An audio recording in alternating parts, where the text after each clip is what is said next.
اسمي محمد الحمد، مقيم بتركيا. أنا صار لي 5 سنوات في هذا البلد.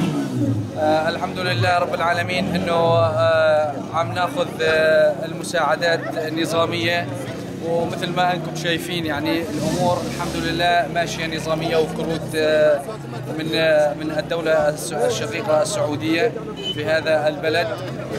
نشكركم على هذه المساعدات، ونشكر كل من ساهم في هذه المساعدات، وشكرا للجالية التركية على هذا النظام الكويس والمحترم والمعاملة الحسنة والجيدة.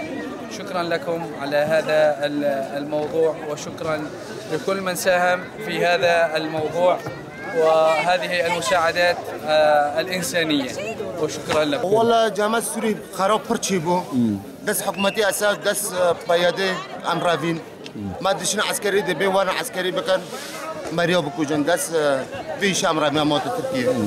والله زوركي ما عمي حلبي مخرب حلبي موت تركيا. عمي نكون عفرين جبون بفرا دس قيادة روسا دبي وانا عسكري بكن معني عسكري رافين.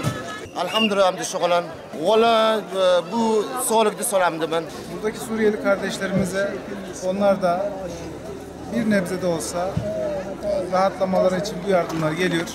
Bu yardımların içerisinde kışlık paketler, kışlık elbiseler çocuklara yönelik. Yine ihtiyaç temizlik seti, hijyen paketi diye setimiz oluşmakta. Bu yardımlar gerçekten siz de görüyorsunuz. Herkes tarafından memnuniyetle karşılanıyor. İnşallah bu kardeşlerimiz tez zamanda bu savaş ortamından kurtulup tekrar ülkelerine dönmek nasip olur. Buradaki Suriyeli vatandaşlarımıza 1000 paket yardım yapılıyor. Bu yardım inşallah toplam sayı olarak 5400 kişiye ulaşmış olacak. Yardım paketinin içerisinde kışlık kıyafet ve kışlık ihtiyaçlarını karşılayacakları battaniye, benzeri malzemeler var.